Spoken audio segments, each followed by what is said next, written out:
Yes. All right, I think it's time. Meeting is called to order at 6 o'clock. Please stay seated for the Pledge of Allegiance. I pledge allegiance to the flag of the United States of America and to the republic for which it stands, one nation, under God, indivisible, with liberty and justice for all. Thank you. We are being broadcast live, by the way, on Van Buren Township YouTube channel, and will be rebroadcast on Van Buren TV. Clerk Wright, could you please call the roll? Yes, Trustee White, Present. Trustee Miller, Trustee Miller. right there. Here. He's here. Trustee Martin, Here. Trustee Frazier, Here.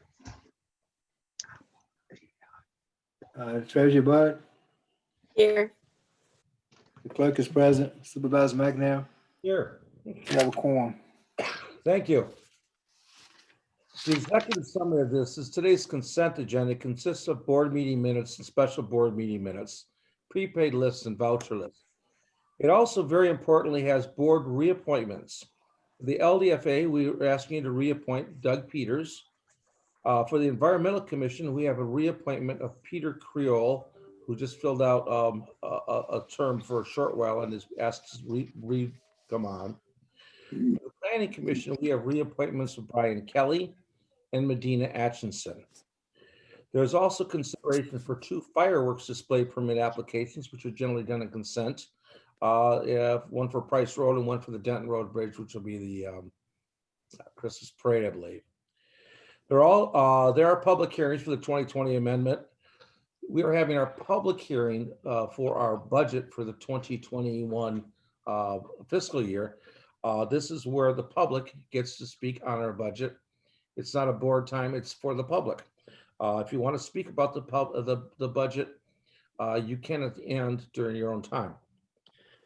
New business includes discussion on the first reading of an ordinance to allow to create a regulation for single-family detached dwellings. This would be allowing 6 to 7 units per acre. We'll be discussing that.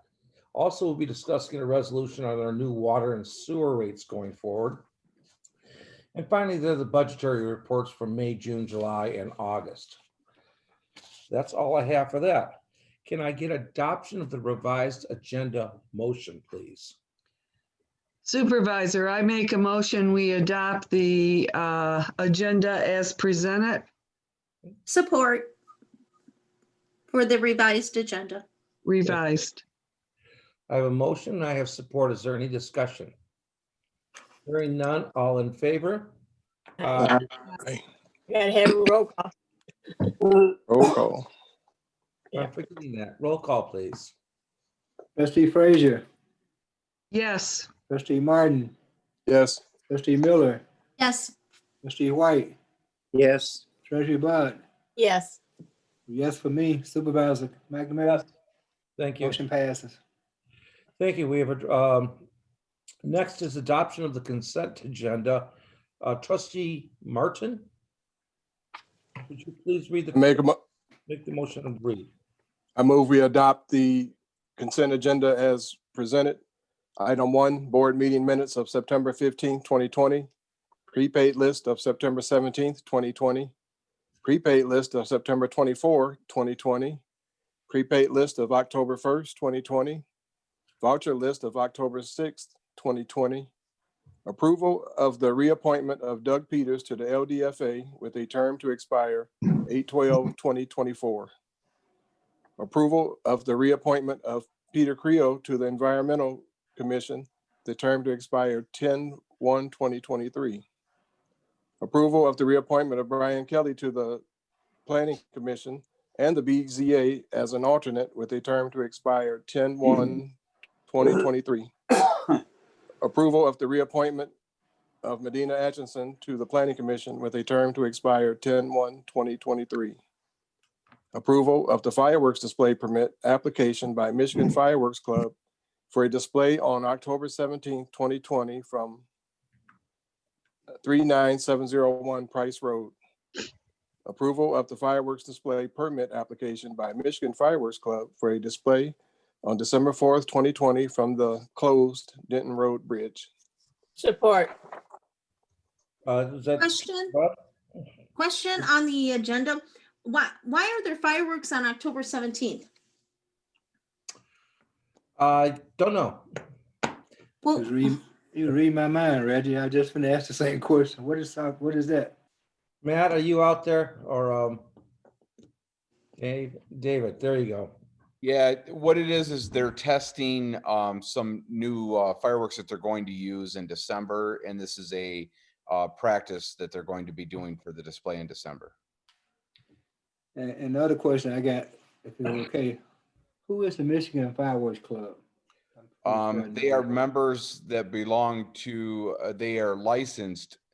They are a licensed group through the state, so they have a pyrotechnics license to be able to set off fireworks that are greater than what you can buy at a local retail shop for the consumer. And they are members of the BYC, or a majority of them are. I don't know if they all are, but some of them are. have you used them in the past? Yes, they were used last year. They did the display last year, as a matter of fact. Okay, thank you. Yep. So, Mike, David, is the December 4th, Right? that's the one for the The Christmas parade, yes. Christmas That's after parade. the Christmas parade, yes. and the 17th is just testing? That is their testing, yes. We And should let the public know. Yeah, the testing location is early in the evening, so they probably won't be able to see anything because it's going to be before it gets very dark, actually. And it's probably just to see how some of the displays are going to go off. They submitted all of their paperwork and so forth as to what they were going to shoot off and when they were going to do it. And it's at a private residence that has all of the perimeters needed to be able to set off what they're testing. Can we Okay. alert the public that this is going to happen so they won't think that there's shots being fired? Yeah, I'm Sure. sure that we could get with communications and put some sort of a message out for that. Absolutely. Thank you. Okay. All right. Any other questions? Hearing none. I have no other questions. I have a motion, and I have a motion by trustee Martin, supported by treasurer Bud. Please call the roll. Okay, trustee Miller, Yes. trustee White, Yes. trustee Martin, Yes. trustee Frazier. Yes. Yes for me, treasurer Bud, Yes. supervisor, Yes, motion passes. thank you. We move now next to the next item would be the public. Do I need to go into a public hearing mode for that? Yeah, So what do I do? Open it. make a Open motion the to public open. hearing. I need a I motion. make a motion, to open public hearing. Support. All right, I have support by Ware. Support. Yeah. Frazier. Okay, thank you. All right. Roll call. Roll call again. Roll call. Okay. That's a yes for me, treasurer Bud, Yes. trustee Martin, Yes. trustee Frazier, Yes. trustee Miller, Yes. trustee White, Yes. supervisor, Yes. motion passed. Okay, the public hearing is open. Moderator, do we have anybody from the public that wishes to speak on our budget?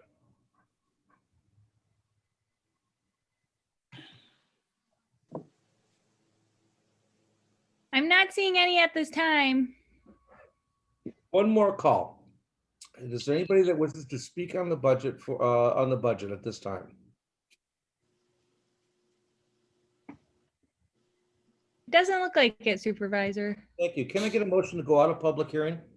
I make a motion to go out of public hearing at this time. Support. If I got Miller on that one, I think. Yeah. No, Sherry made the motion. I thought- Yeah, Miller Bud, supported. sorry, Bud made the motion. Yeah, okay, sorry, yeah, I got you. Okay. Bud made the motion, Miller the second. Miller support, all right. I'll call the order, call the roll, please. Okay, trustee Frazier, Yes. trustee Miller, Yes. Trustee Martin, Yes. trustee White, I have a question real fast because we only talked about the first two items on the public hearing, and we didn't talk about the wage schedule or the revenue funds or the 7 items listed under special revenue funds. So those should have been read off and listed, in my opinion. So Well, we actually, well, we did go over that, but right now it's only the public hearing. So at the end of the meeting, when you get to do your, whatever your time is, I guess we could do it at that time. Or we could, we're going to have a longer meeting next week because you're going to be allowed to talk about the budget on the last meeting because we don't have a workshop, of course. no, but what I'm saying is not to discuss it, but just to receive public comment on special revenue funds. We should just list them all, Kevin, is all I'm There's no saying. public out there. Oh, speak of what they are, Kevin. Just read them off. Right. Well, we're out of public hearing now, but okay. The 2020 amended and 2021 general fund budget is a general fund dollar budget. It's basically our big budget. And also the 2020 wage and salary schedule is our non-union employees, how much money they're going to make. Special revenue funds include the Downtown Development Authority, which we have one. It's one of the larger in the state, and they take money from Belleville Roads area and reinvest it in that area to make the downtown better, better for our people. The Local Development Finance Authority is the Grace Lake or Visteon group that oversee that bond, and their job is to promote the Visteon and Grace Lake and to oversee that bond. The Landfill Fund is the money that we receive from the gate fees from waste management. And I'm not sure, but I think EQ is actually in a separate fund, not in that, correct? EQ is a separate fund. Belleville Area Museum, we own the museum. It was Van Buren's town hall. It's in the center of Belleville, but we take money in 10,000 each from each the city of Belleville and Sumter, and then we probably put in $50,000 or $60,000 ourselves to make this a viable place and keep it operating. The 911 Service Fund is a fund that we capture from the state of Michigan through this Conference of Western Wayne, about $185,000 a year. That money comes from your cell phones and your home phones. They charge, I don't know, 50 cents a cell phone. And it goes, when it gets through, washed through the state, 185,000 comes back to us to help us run our dispatch. It only pays for about a third of it, maybe a quarter of it. The Federal Forfeiture Fund is a fund that where our cops get to basically recoup stolen items toward us, along with the State Forfeiture Fund, but they're pretty much non-existent now. We don't really get much on that. I wouldn't doubt. I think we bought a dog. I think we bought Kate Chase the dog with it, and that was about, it almost depleted it. So the next is the proposed water and sewer budget, which we will be getting into today as a rate increase is coming, unfortunately. And that's it. Is that okay? Fine, yes. Moderator, I'll ask one last time just for shucks and grins. Is there anybody that wants to speak on the budget in the public? Which I'll have to go back to public hearing if there is. It looks like there's one person, Lamar, has joined us. Lamar Weirs for the Congressman Dingell's office. She would be speaking on the budget. Right. He did raise his hand. Yep.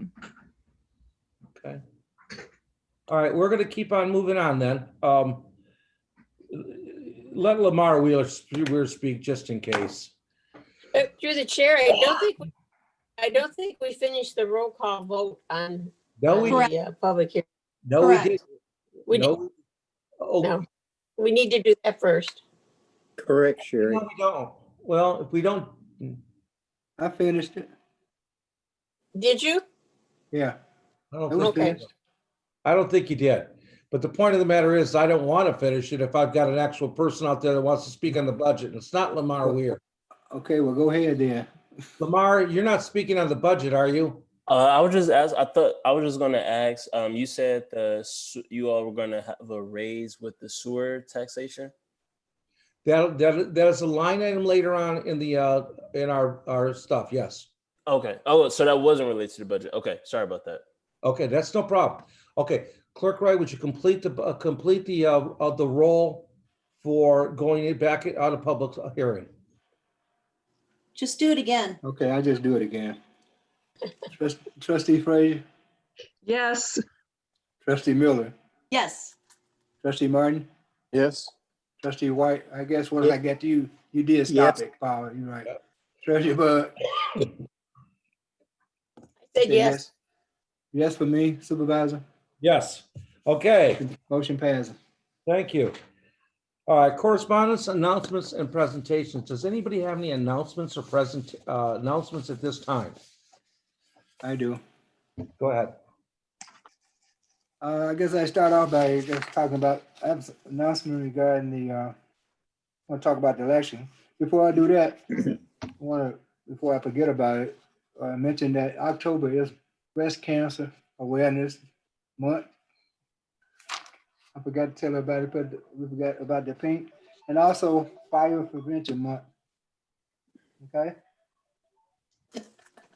And I also would like to thank the League of Women Voters for sending over Barbara Ziss Berman. She came over one day to help us work during the election. She worked a complete day. It was a great help out for her to help send somebody over to help work the election.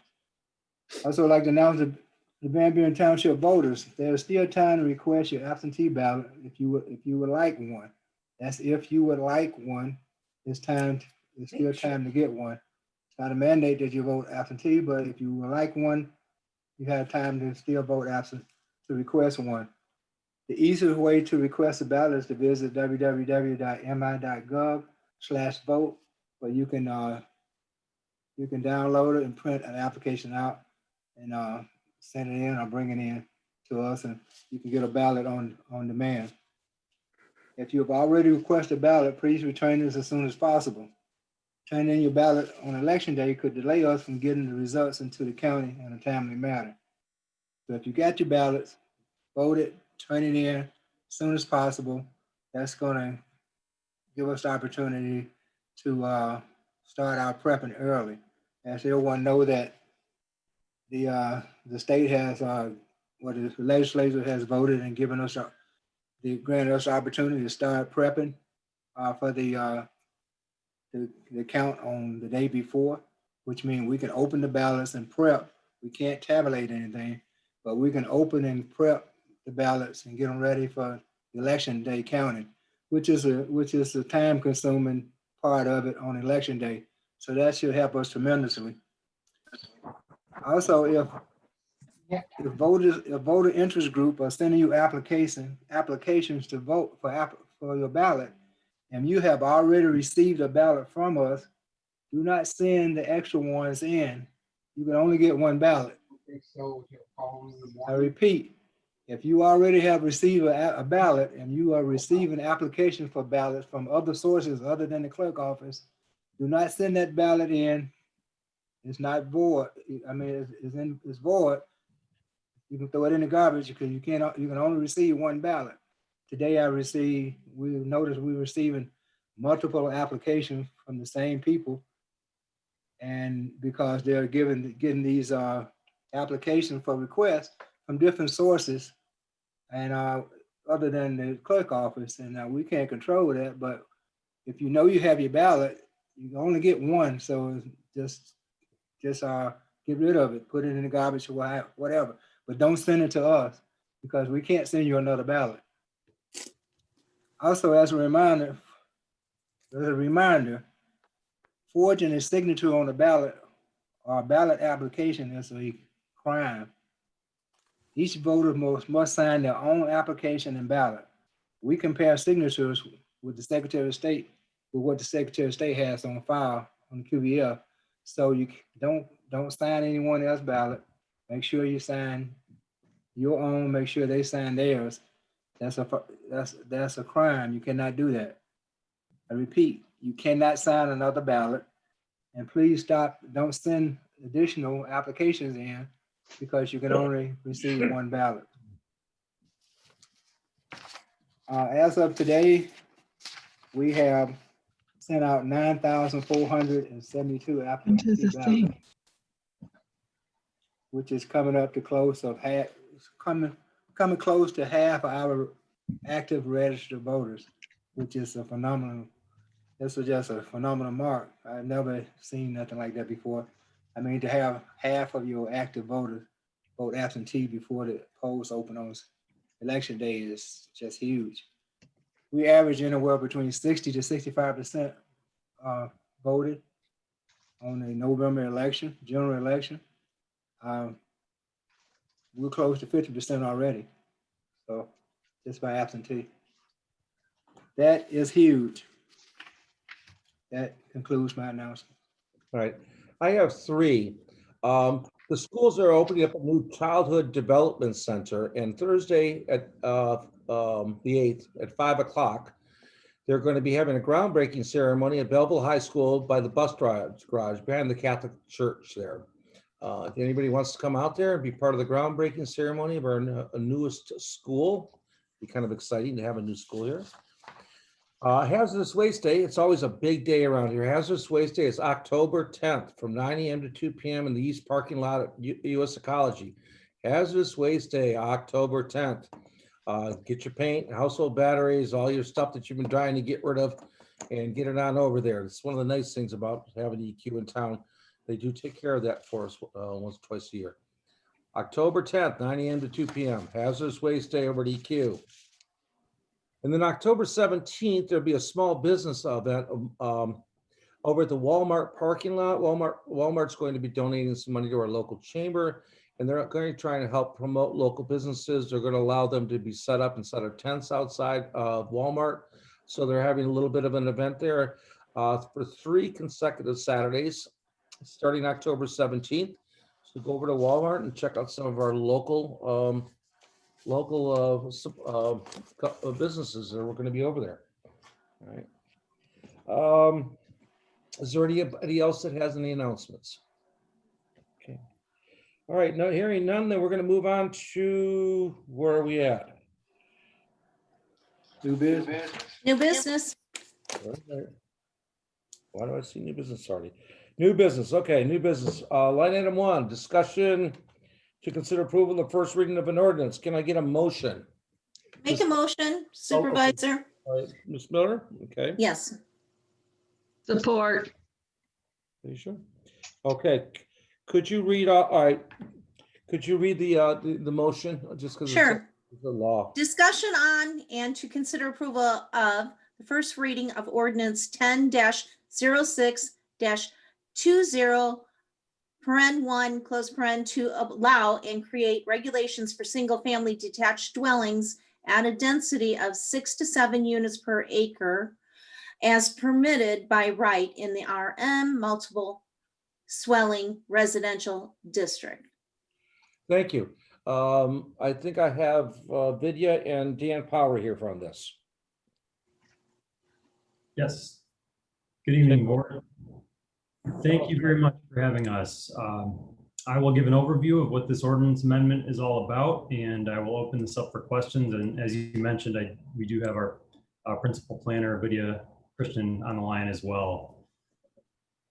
Staff and the Planning Commission have recognized a need to account for a housing type and a housing layout that we do not currently account for in the township, which is detached housing, detached single-family residential housing at 6 to 7 units per acre in the RM zoning district.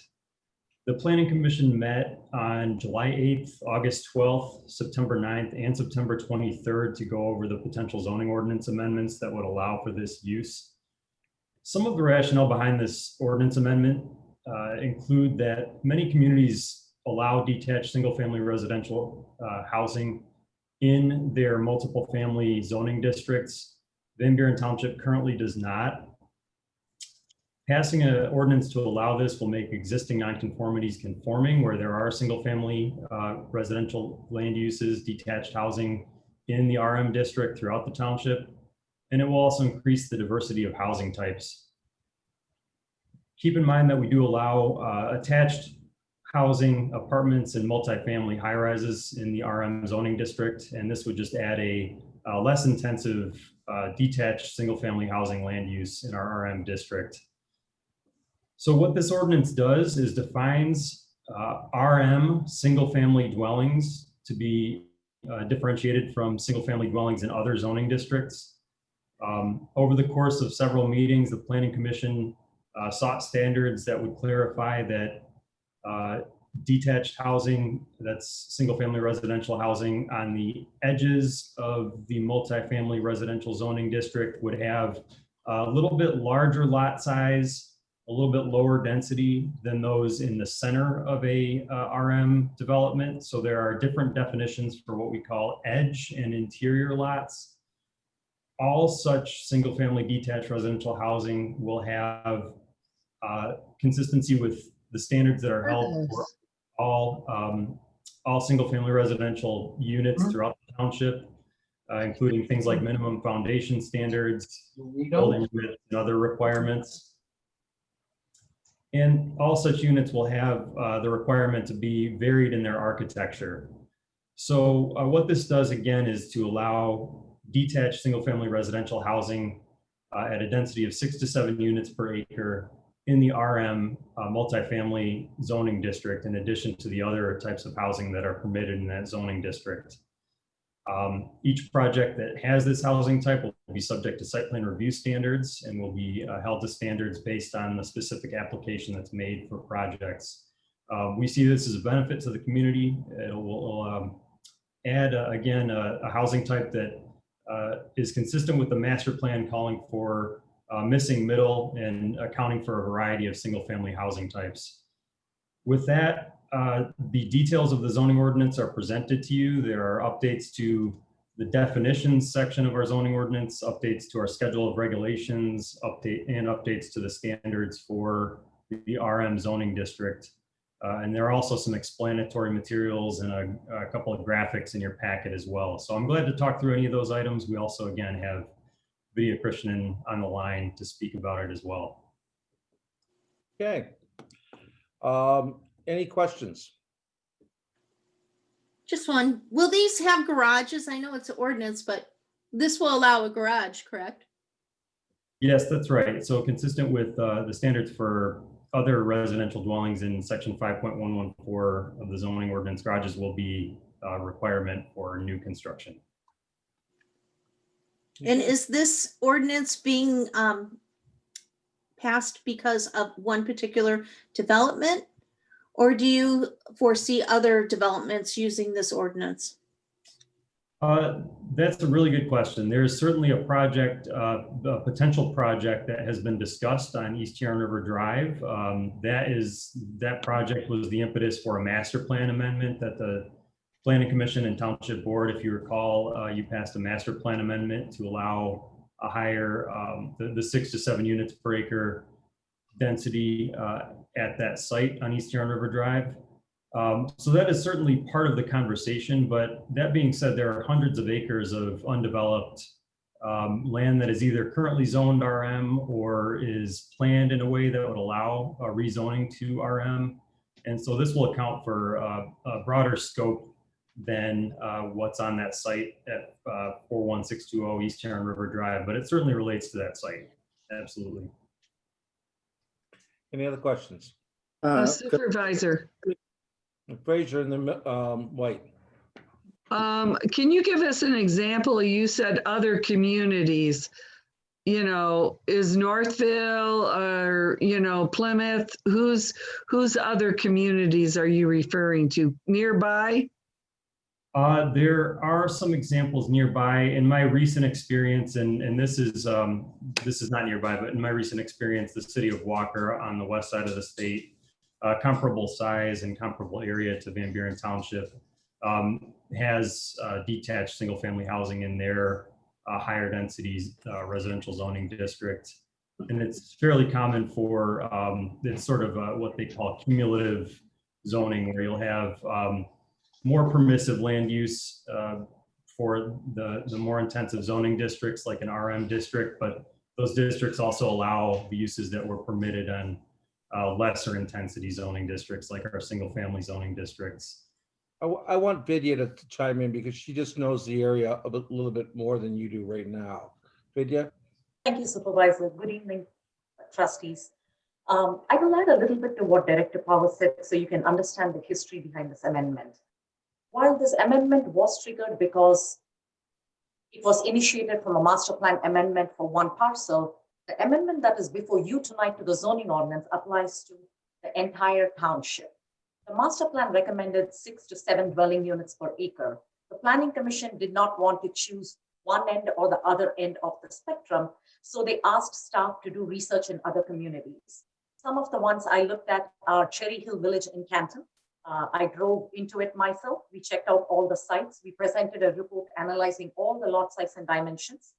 We also took a look at some of the older developments within Plymouth and also in Novi area, some of the outlining areas. And the concept came about with edge lots and interior lots. Edge lots are basically the larger lots which provide for a transition. So if you have a single family neighborhood and you have an RM zone parcel next to it that is going to be designed for detached single family homes, you will have the larger lots next to existing single family neighborhoods. So there will be a gradual transition to the smaller lots. It's not going to look abrupt like you have a regular subdivision lot and suddenly you have these tiny, tiny lots. So the idea behind having the edge lots, which are larger, transitioning to the interior lots, creates a smooth transition in density. And this is very important because we have large tracts of undeveloped RM parcels within other places in the township. And this ordinance also corrects several properties within the township that currently have single family homes on them, but are zoned RM. They are technically non-conforming, and non-conformities become a problem when you're trying to get a new mortgage or refinance your house. The bank always says, oh, it's a non-conforming house. You might not be able to rebuild it. This sort of helps a lot of homeowners who probably are not even aware of this ordinance amendment, but it will definitely be helpful to them. So the edge and the interior lot design creates more of a closer neighborhood. You will actually be visiting houses, homes, not garages. The garages will be in the back. You will have smaller lots, but you'll have porches. You will have a design that encourages a neighborhood feel. That is the intent behind the proposed regulations that are there in front of you. I hope that answers some of the questions. Are there any other questions? Oh, excuse me, I'm sorry. I had Frazier and then White. Thank you, Supervisor. I would like to ask the lady what the approximate square footage will be on these houses, on the 1-bedroom and the 2-bedroom units, and also the approximate price range of the 1-bedroom and the 2-bedroom units, and also to address the issue of alleyways and garages. Trustee White, right now, this particular amendment is not dealing with that specific site. When they build their homes on the site that you're referring to, it still has to be within the maximum permitted lot coverage for the district. So the house footprint will be dictated by the maximum permitted lot coverage. The ordinance, you still have to comply with the setback requirements for the district, which is in case of the edge lots, you need to have 10-foot side yard setbacks. Combined side yard setback of 20 feet. In case of the interior lot, you need to have minimum 5 feet on one side and 10 feet on the other for a combined side yard of 15 feet. So that will dictate where your building envelope is going to be or how big it is going to be. The alley concept is something that is successfully being used in places like the Cherry Hill Village, where you can have a common alleyway serving all of the homes. So you can reach the garages, the trash cans, everything from the rear of the dwelling.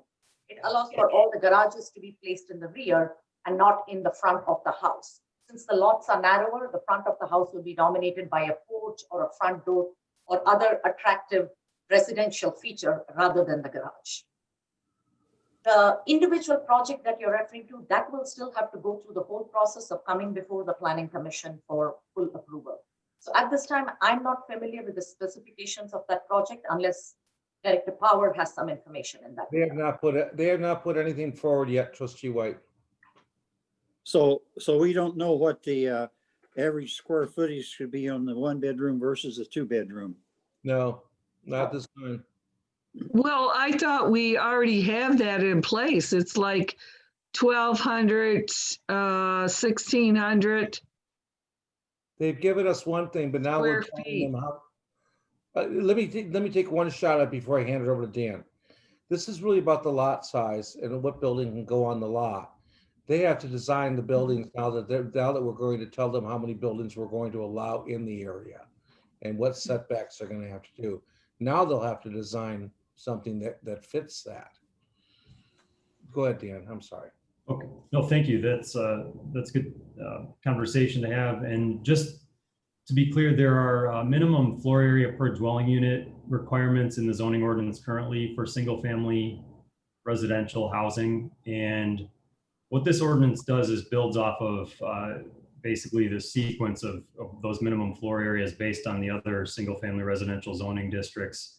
So identical to the R1C zoning district, which has a minimum floor area per dwelling unit of 1,250 square feet.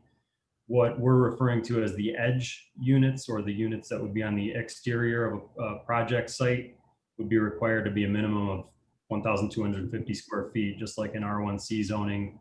The interior dwellings can be as low as 1,000, and that's expressed in the updated schedule of regulations in the zoning ordinance.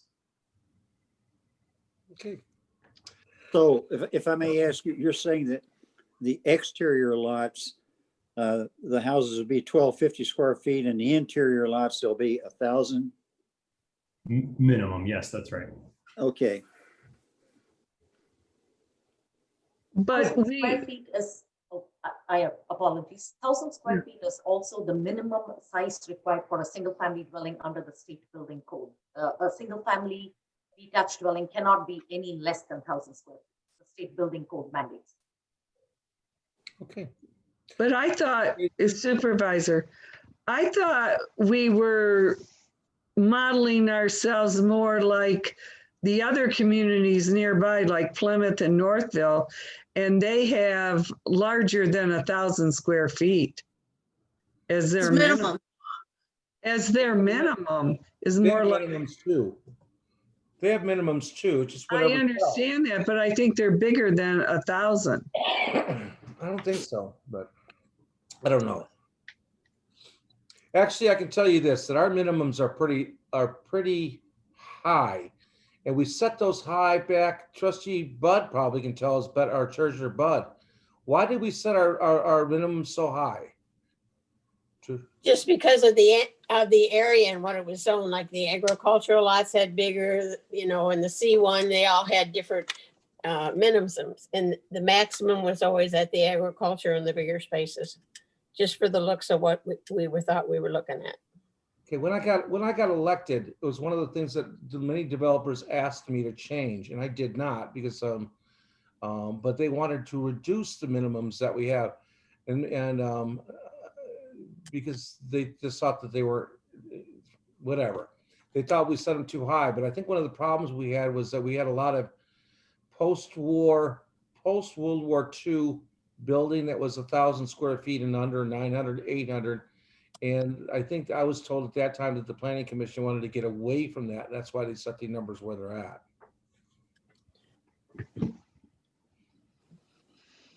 And is there any other questions? Hearing none, can we have a roll call, please, on this?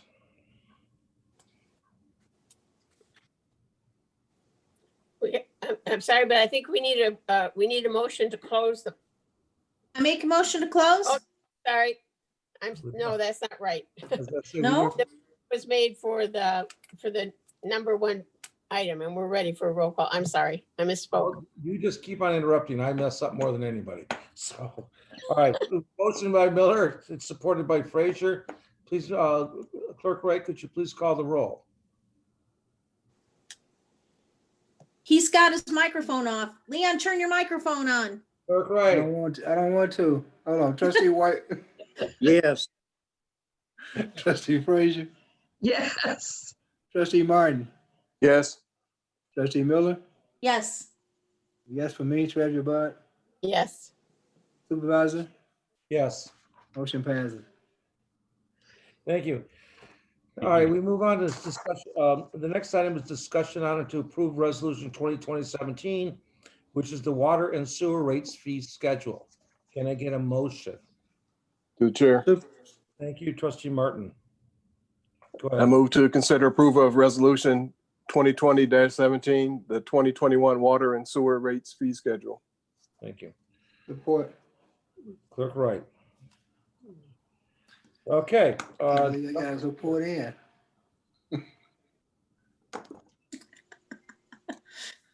I missed that. You can take that one, Leon. I said, I can't believe I got one in. Yeah, yeah, look what you got. Yeah, A rate increase. I might not Good want for this you. one, Jim. rate increase. I might not want to support Good for this one, you. Jim. I might want to take this back. Too late. No Okay. take There. Okay, now that you guys have all made me out to be the bad guy, no, the rate increase, the rate schedule that's being proposed is based on the rate methodology change that we've made as a result of meeting with the rate consultant. And the board was presented with a couple of options as to which way to go. And this is to provide for the long-term sustainability of our water and sewer revenue fund. I think everybody saw that we were not going to be able in the long term under our present rate structure to sustain our projects moving forward in coming years that would be needed for the system. And so as a result, the rate study was undertaken along with our SAW grant. And we were presented two different options. And this rate recommendation of an 8.5% water rate increase and a 4.9 sewer rate increase was the result of that study and recommendation through the board. So that's where we are tonight. If you have any questions, I'll be more than happy to answer. I know that we had a 2-hour or so meeting on water and sewer rates. And after spending $1 million, almost $1 million on studies that. We didn't spend $1 million on the study. We spent $100,000. Yeah, but that was on the entire asset management. The rate study actually cost us about maybe 30 grand. Correct, but they couldn't have done anything without that. Right, right. So at any rate, we've got a good plan to make this sustainable going forward. Our grandchildren hopefully will reap the benefits of this plan that we're putting forward, and this is year one to begin implementing it. So. Supervisor, so I just want to make sure that the residents understand that the water rate is not up to us. We get the water from the Great Lakes water system, and they, if they have an increase, they pass it on to the local municipalities. Is that correct, Mr. Director Taylor? The rate increases are partially true. Yes, partially true. Just like with the sanitary rates, we receive rate increases from the agencies that we send our sanitary waste to for their collection and treatment systems. And for the water purchases for Great Lakes, yes, we do receive typically an annual rate increase. This year we received about I think it's a 3.1% rate increase from Great Lakes. But the increase that we're implementing is a combination of that rate increase as well as the needed revenue that we need to operate our system internally here in the township. Okay, any other questions? What will this needed revenue cover, Director? I think we should explain to the residents what this money goes towards, like infrastructure. Yes, a large portion of the rate increase is to be able to have money in our revenue fund to cover the costs of infrastructure replacement, upgrading of our facilities as they age, and also to be able to provide for the proper maintenance right now and to provide for those types of things on an annual basis. The water rates cover everything that we do in water and sewer, pay for the purchase of the water, pay for the treatment of the sanitary waste that we send to the various collection systems. It encompasses all of that, and that's what it's exclusively used for. Oftentimes, residents will think that they're also paying tax money for water and sewer. That is not the case. Water and sewer does not collect any tax revenue. It's all from the rates and totally from what's paid on the water bills. And right now, we're not collecting enough to cover the needed infrastructure and maintenance, correct? That's absolutely correct. And we are implementing these on a gradual, phased in, so that residents, that our customers don't get sticker shock, so to speak, in order to make sure that we can do this in a fair and equitable fashion. Just to give a real quick example, last year we approved a rate increase and our water consumption charges went to $4.26 per 1,000 gallons that we charged our residents. This year, with our 8.5% rate increase, we'll be charging our residents $4.35 per 1,000 gallons. What's that equate to per month? Or how about per year? It's all on the usage. All depends on the usage of the customer. Average. Based on Average. 1,000 gallons. Our average customer in the township uses between 15 and 20,000 gallons every 3 months. So you can estimate out pretty much where you're going to be. And if any customers have any questions about that, they can certainly call us. And if anybody is feeling, we have residents who are senior citizens and people who have limited and fixed incomes. We do have programs that we can assist you with and help you to make sure that you're able to pay your water bill. We're not looking to try to make a killing or try to shut people's water off. Our job is to try to maintain a good and consistent service. But since we are raising these rates, I think it's very important that our residents know on average what they could expect of an increase for, a basic home with four adults in it. On average, is it $20 a year? No. Is it $30? We said this, Jim, and I can't remember, but I thought it was something like $1.50 a month. It depends on the usage, but and I hate to put a dollar amount because I don't want people Approximate range. If you're using about 20,000 gallons a quarter, if you're using about that, 20, which is typical, and let's take the high end, your bill will probably increase maybe $15 to $20. That would be what we would be looking at for a quarter. Every 6 months. Every 3 months. Every 3 months. Okay. We bill on a quarterly basis. So $20 per month. Roughly. No. How it's going up 5%, right? 8.5 on the water, 4.9 on the sewer. Okay, 8%, right? 8.5. It's 12 altogether. Well, you don't add it up like that because it's okay. rate. It blends in.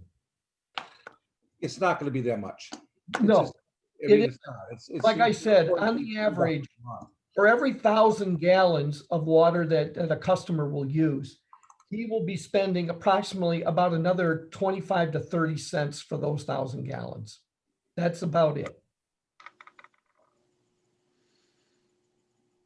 Well, what can we do? We got to have water. We have to have enough money It's out of our control. Okay, at that rate, that would be $7 a month. Yeah. Okay. Again, Supervisor. It was much less than, Okay, Supervisor. yes. I would like to thank Director Tiller. I think he's doing an outstanding job in the water department, sewage department. He's always open to any type of discussion that I've ever wanted to have with him. And as I've stated many times, I believe that we have some of the best water available across the nation. My wife and I have traveled to all the states, most of Canada and Alaska, and I believe that our water is equal to or better than any of those areas we have been to. I'm very appreciative of the water tank there, except I'd like to tell Director Tiller that his background shows a east rising sun, so I'm sure he's not in the morning that sunshine should be on the opposite side of that water tower right now. But again, our water system is excellent. Director Tiller does an excellent job, and we don't pay nearly as much fees for our water and sewer as most of the residents do. Thank you, Director Tiller and your entire department. Thank you. Thank you, Through the Chair. chair, one more thing I think we should add. We're still going to be the lowest region, correct? Yeah, we're For going to be among the water lowest. We're going to be among the lowest. Lowest. It all depends on where, it all depends on where everybody else lands for their rate increases. So we don't have that information yet. So based on where we are at compared with where everyone is at presently, even with our proposed rate increases, we will still be near or at the bottom in terms of rate in this area. excellent. I think it's important that we let We people may know not be that. the lowest, but we will be a hair's breadth away from the lowest. Thank you, Director Tiller. And if I could please ask, could he give us a few numbers on how the water tower is working to the benefit of our residents? Well, I'm just off the top of my head, I will say that on the average, we have, because just so everyone understands, we have a water contract with the Great Lakes Water Authority to purchase water. We are allowed to draw so much water on a daily basis. When we draw over that limit in terms of our timeframes, whether it's on an hourly basis or a daily basis, we will have what they call an exceedance. That will drive the rates up. Because of our water tower, because we've been able to operate it so that we can stay below those contract limits, we've been able to manage our rates and keep them low to approximately to the tune of about $1.5 million a year, lower than they would be if we didn't have this tower.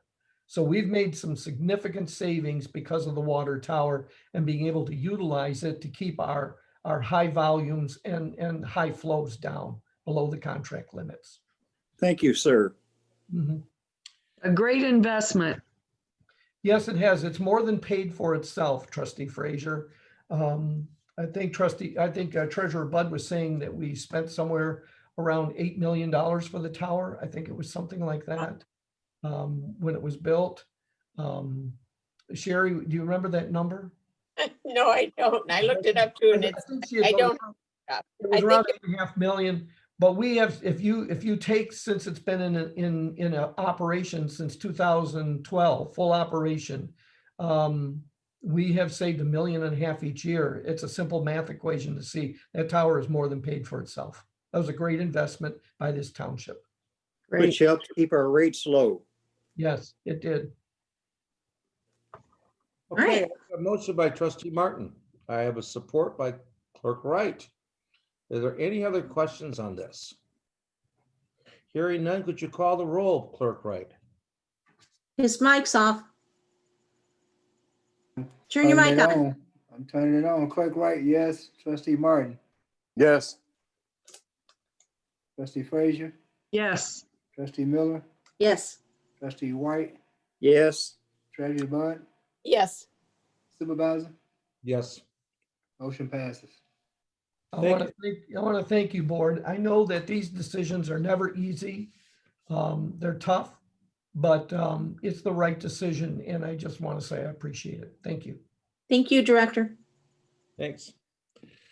Okay, please make note that there are reports, the budgetary reports for May, June, July, and August are all in your packets. We now move to public comment for non-agenda items where the public can speak on anything that they want to speak on. And after that, we go to board comments. Unless you want to do. No, let's. Go ahead, clerk. I know you've got a request to make. We might Yeah, as well- before we go to public comment, I want to make a request. I was going to make a request, but actually, I guess I kind of forgot about that. Well, I guess I'm still making a request or approval, or request for approval. Originally, I was going to ask for the board to approve $15,000 for hazard pay, but I forgot that I sent you guys an email stating that I got notification that I received a grant from the Center for Tech and Civic Life for the amount of $19,400. And that grant includes no-taste things that can be used for. And one of the things is to recruit and hire a sufficient number of poll workers, inspectors to ensure polling places and be properly staffed, utilizing hazard pay where required. Provide voting facility with funds to compensate for increased site cleaning and sanitation costs, deliver updated training for current and new poll workers administering elections. So I guess it covers that already. So I guess what I was going to just, it is a grant that will be coming in. I would like to use portions of the money from this grant to pay the election workers for November 3rd hazard pay. I agree. I agree. I don't have a problem with it either. I actually don't know that do we set the rate for the election workers? Oh, I Yes, didn't we do. Yeah, we did. So phrase your request in the form of a action item. You would like to make a motion. I would like to make a motion that I use, I don't know how much it's going to be. I would say $15,000 or the $19,400 to pay hazard pay for each workers of an additional $100 per worker. $100. Support. Okay, I have a motion and I have support. And you plan on using the money that we received as the grant money for this money, correct? Yes. All right, it's okay. Through the chair, Leanne, do you have any idea how much more you're going to increase it per election worker? 100. $100. 100. Okay. I would like, yeah, the $100 each, which right now I got about 123 workers on the roll. I'm thinking I'm gonna, with the day before, I might get up to like 150. But we've been approved to work the day before from 10 a.m. to 8 to prep. Sure. Well, they say everything but count the ballot. I read today, Right. everything but count. So that's actually better than. This just is very opening the ballot. common in other townships and cities and municipalities right now Well, because of the COVID. reason I'm asking really because for hazard pay, I'm losing a lot of workers to. I had people coming in telling me that they're going to work for the city of Detroit because they're paying $600 a day. I'm like, well, I can't compete with that. Whoa. And the city, Nicole indicated to me that some people that work in the election when she was helping me, they went over to Ipsy. I guess because they're paying hazard pay also. And most municipalities are utilizing this money that's coming in to pay some type of hazard pay, or the board has already approved hazard pay for the elections workers. Right? Just to be clear, you're offering, you want to pay each election worker $100 in bonus money, not $100 a day. $100 in bonus money for the total. Okay. 2 days. Some of these guys work 2-3 days, and I'm just that could really get. Yeah, it's whoever worked 2 or 3 days. It would just be a hazard pay amount of $100, no matter how many days you work. Okay, just to be clear. Thanks. But some of them are going to work Monday and Tuesday. Okay. All right. I have a motion by Trustee Wright, Clerk Wright, Mhm. supported by Trustee Miller. Do I hear any further discussion? Hearing none, Clerk Wright, would you please call the roll? Trustee White, Yes. Trustee Frazier, Yes. Trustee Miller, Yes. Trustee Martin, Yes. Treasury Bud. Yes. Yes for me, Supervisor. Yes. Thank you all. Appreciate it. Okay. The workers will thank you too. Public comment for non-agenda items. Anybody from the public that wishes to speak, this is the time. You can speak on any subject you'd like. Moderator? I'm not seeing any virtual hands raised at this time, Supervisor. Okay. All right. Board comments on non-agenda items? And does the board want to make any comments on anything? Hearing none, then I'm going to go for call for adjournment. Make a motion to adjourn. Board. Miller, did I hear Martin or who did I hear? Mine is good. Martin, okay, support. Okay, I'm going to use the old fashioned, hearing no objection, we are adjourned. Good night, everyone. Good Good night. night. Buddy, bye. Good night. Have a good evening.